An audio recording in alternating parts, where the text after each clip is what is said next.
Hello hi, स्वागत आहे तुमचं ज्योती पवार या यूट्यूब चॅनलमध्ये। श्री स्वामी समर्थ सर्वांना। तर छान असे सकाळची सुरुवात झालेली आहे आणि खूप छान फ्रेश वाटत आहे। तर तुम्ही आत्तापर्यंत आपले सगळे लग्नाचे व्हिडिओज पाहिले आहेत, तर आत्ता वेळ आली आहे ती म्हणजे देवदर्शनाची। तर आम्ही निघालो होतो देवदर्शनासाठी आणि इथे थांबलो होतो नाश्त्यासाठी।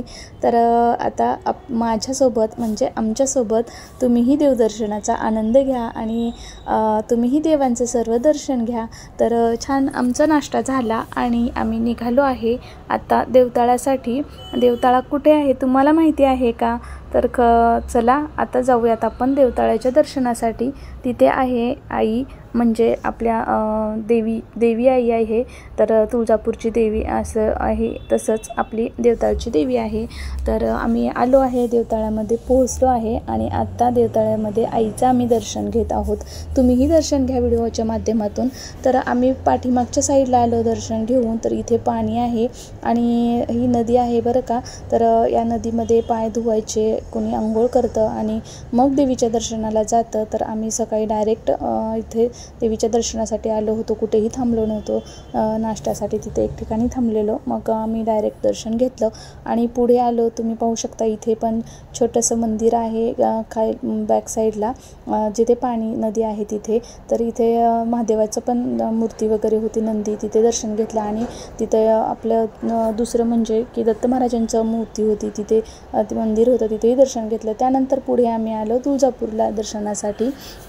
तुम्ही पाहू शकता इथे सर्वच आम्ही ओटीचं, देवीसाठी साडी वगैरे सर्वच भोगीचं साहित्य घेतलं, लाईनला थांबलो आणि दर्शन घेतलं। म्हणजे पास काढला होता आम्ही आणि तिथं पासच्या लाईनला थांबलो, दर्शन घेतलं। खूप छान आरती वगैरे झाली। त्यानंतर आरती झाल्याच्यानंतर मी एवढ्या जवळून देवीला पहिल्यांदाच पाहिलं होतं, खूप छान वाटत होतं। काही फोटोज काढले आणि पुढे आम्ही तुळजापूरच्या पुढे निघालो सोलापूर हायवेला। इथे पाटीलवाडा आहे, तर इथे पाटीलवाडा खूप छान आहे बरं का। खूप मोठे मोठे बैल आणि इथे मस्त असं खरंच वाड्याचं फीलिंग येत होतं। तर आणि आतमध्ये आलो आम्ही, कारण हे सर्व आता आपल्याला पाहायला भेटत नाही। तर अशा काही हॉटेलच्या माध्यमातून हे सर्व पाहायला भेटतं। खूप सुंदर गाय होती तिथे समोर आणि खूप छान वाटत होतं। तर इथे आम्ही आलो आणि काही जेवणाची ऑर्डर वगैरे दिलं। तर पाठीमागे म्हटलं चला काय काय आहे पाहावं। इथं प्लेग्राऊंड पण बनवलेलं होतं मुलांसाठी, सर्वच होतं, घसरगुंडी वगैरे आणि खेळण्यासाठी मुलांसाठी। आणि पलीकडच्या साईडला होतं ते म्हणजे आपली भारतीय बैठक जेवणासाठी तीही व्यवस्था होती। जेवण झाल्याच्या नंतर आम्ही आलो पुढे।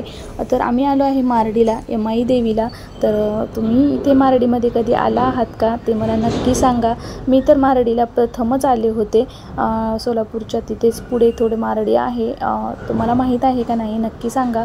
बाहेरून तर वाटत होतं मंदिर हे नवीनच बनलं आहे, पण आतमध्ये गेलो आम्ही आणि इथे बघा देवीचं दर्शन चालू आहे। तुम्हीही दर्शन घ्या देवीचं। तर नवरा नवरीचं पहिलं दर्शन चालू होतं, ओटी वगैरे हे ते सर्वच आम्ही साहित्य घेतलेलं आणि तिथे दर्शन घेतलं सर्वांनी। आणि तुम्ही पाहू शकता इथे आहे पाळणा, देवीच्या तिथे समोरच पाळणा आहे आणि तिथेही दर्शन घेतलं। आणि हे गाभारा आहे ना देवीचा, हे पाहून तर वाटतच नव्हतं हे नवीन मंदिर आहे, कारण हा गाभाऱ्यातला दगड ना दगड इतका पुरातन काळातला पहिल्याचा होता। आणि पुढे समोर बाहेर आलो आम्ही आणि बाहेर आल्याच्या नंतर हे बाहेरचा परिसर बॅक साईडने असेल किंवा समोरून असेल, हा देवीचा परिसर मंदिराचा आहे। तुम्हाला माहीत आहे का नाही नक्की सांगा। मग इथे आम्ही नारळ वगैरे फोडलेलं होतं, ते आता आपल्याला काढता येत नाही, म्हणून इथे आम्ही नारळ काढून घेत होतो त्यांच्याकडून प्रसाद खाण्यासाठी। आणि मग गाडीत बसून आम्ही प्रसादही ग्रहण केला।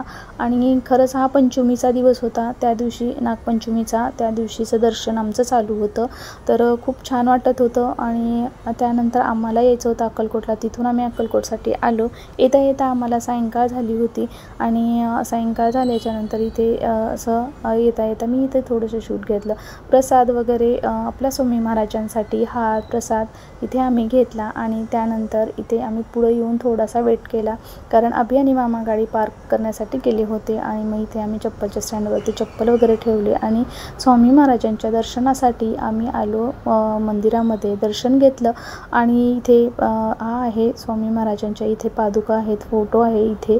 आणि इथे खूप छान दर्शन झालं, खूप छान वाटत होतं। त्यानंतर आम्ही मंदिराच्या आवारामध्ये इथं बसलो। खरंच खूप शांत आणि समाधान वाटतं इथे बसल्यानंतर. आम्ही 7-7:30च्या दरम्यान इथे आलो होतो. आम्ही आलो तेव्हा अजिबात गर्दी नव्हती. खूप छान वाटत होतं. खूप छान निवांत शांत स्वामींचं इथं दर्शन झालं. आणि हा नागपंचमीचा दिवस असल्यामुळे ना इथं काही बायका फुगडी खेळत होत्या, झिम्मा खेळत होत्या, कोणी भुलई खेळत होतं. तुम्हाला भुलई माहिती आहे का? नक्की मला कमेंटमध्ये सांगा. तर बऱ्याच जणांनी इथे भुलई धरली होती. तेव्हा मी इथे व्हिडिओ घ्यायचं विसरून गेले आणि शांत इथं नामस्मरण करत बसले होते मी तेव्हा. त्यामुळे खरंच हे स्वामींचं मंदिर मध्ये खूप छान वाटत होतं. खरंच म्हटले की त्या एका गाण्यामधून नाही का, निर्मलतेचे सुंदरतेचे स्वामींचे नंदन, तशाच प्रकारे खूप छान निर्मळ सुंदर असं स्वामींचं आपल्या हे नंदनवन आहे. आणि तुम्ही आलात की नाही, खरंच स्वामींचं बोलवणं पण आलं पाहिजे असं म्हणतात.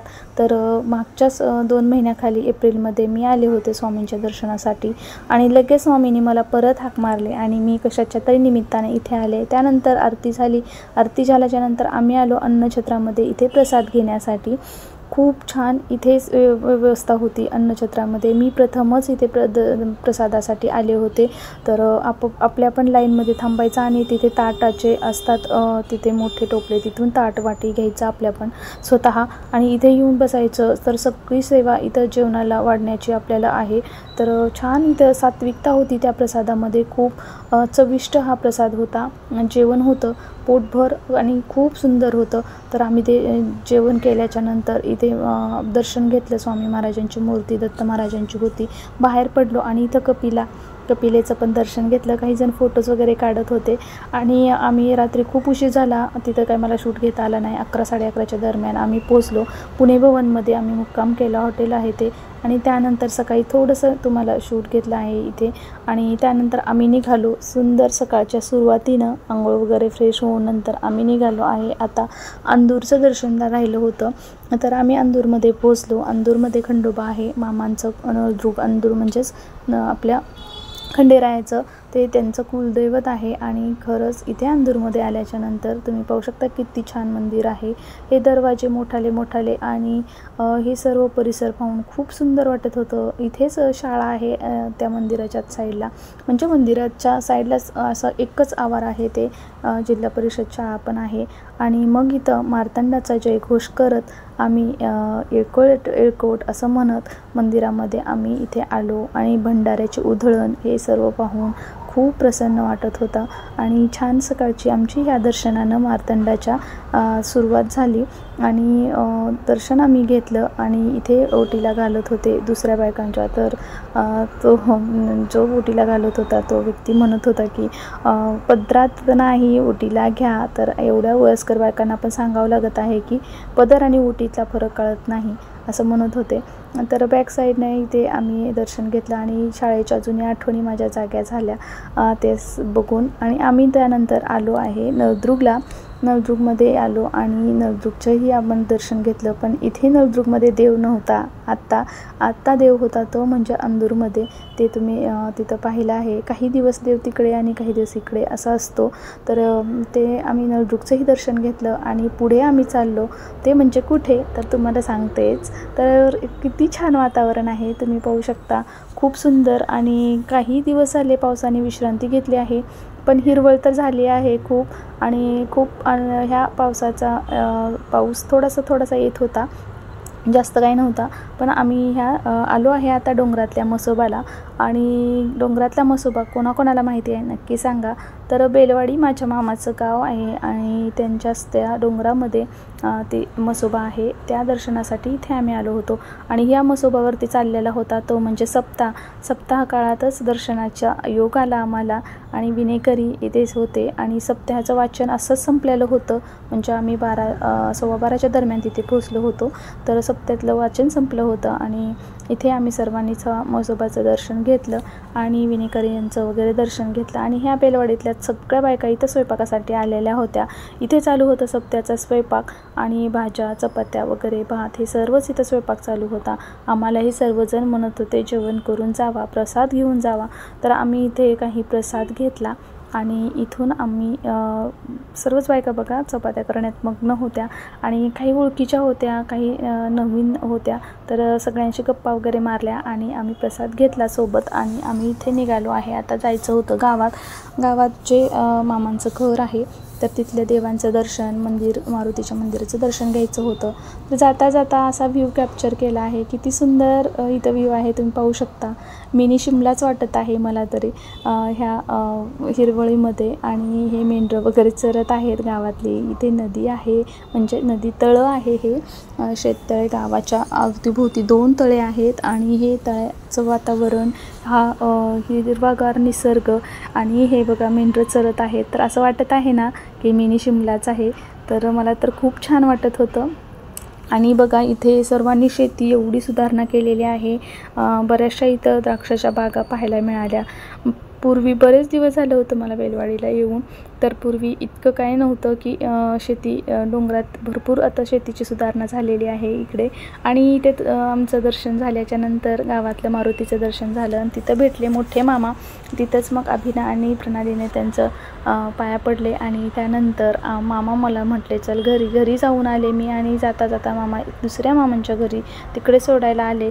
तर हा बघा ह्या दुसऱ्या मोठ्या मामांच्या इकडे म्हणजे जिथे जे आजोबा माझे राहायचे तो लक्ष्मण मामांचं घर, तर तिकडे हे सर्वांचंच घर आहे हे. आणि फक्त ते नोकरीच्या कामानिमित्त वगैरे हे बाहेर राहतात. तर तिथला व्ह्यू तुम्ही पाहिला आहे. खूप सुंदर वातावरण आहे. काय खूप साऱ्या आठवणी आहेत माझ्या ह्या बेलवाडीशी, कारण माझा आजूळ आहे आणि मी लहानपणी सतत बेलवाडी यायचे. आणि हे मी आले आहे आता दुसऱ्या मामांच्या घरी, म्हणजे दुसऱ्या आजोबांच्या, बापू आजोबांच्या घरी. तर इथे समोरच शेती आहे आणि आता आपण आलो आहे आता घरी. आणि घराच्या मध्ये आता आपण जाणार आहोत. सर्वजण इथे आहेत. आता आजी आणि मामा नव्हते, तर आम्ही सर्वजण इथे आलेले, सर्व मामा मामी. आणि हे आहेत संत्रा मामाच्या आई, म्हणजे नानी, आम्ही नानी म्हणतो यांना. तर इथे सर्वजण आम्ही आलो, गप्पा गोष्टी झाल्या आणि मामीने केल्या होत्या शेंगोळ्या कोथिंबरीच्या. तर खूप छान आम्ही गरम गरम शेंगोळ्याचा आनंद घेतला. थोडंसं जेवणही केलं आणि आत्ता आम्हाला जायची वेळ आली आहे. नानी इथे बघत होती काय करत आहे ही. तर इथे छान असं बघा सोनचाफ्याचं झाड आहे आणि खूप छान फुलं आली होती बरं का त्याला. आणि सर्वच बाय करत होते आणि त्यानंतर तिथली फुलं काही घेऊन आम्ही निघालो. खूप सुगंध येत होता. आणि इथं गाडीमध्ये जो गणपती बाप्पा आहे त्या बाप्पासाठी आम्ही ते फुलं घेतली होती. अख्ख्या गाडीमध्ये एवढा सुवास दरवळत होता की काय सांगू.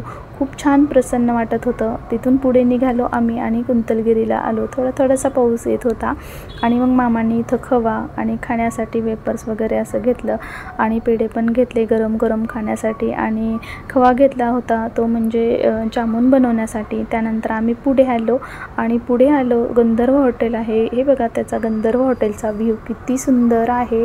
आणि इथे आम्ही जेवणासाठी थांबणार होतो आणि उतरल्यानंतर इथे असं मी इथं कॅप्चर केला हा व्ह्यू. खूप छान वाटत होतं, खूप प्रसन्न वाटत होतं. आणि बॅक साईडला तिकडे बहुतेक इथे वाढदिवसाची तयारी चालू होती, बाहेर डेकोरेशन चालू होतं. इथे वाटलं मला मी शूट केले पण ते घेतलेलं नाही, आत्ता मला एडिटिंग करताना समजलं. आणि आम्ही इथे हँडवॉश केले आणि आतमध्ये आम्ही इथे आलो, ऑर्डर केली. जेवण करायचं होतं सर्वांनाच.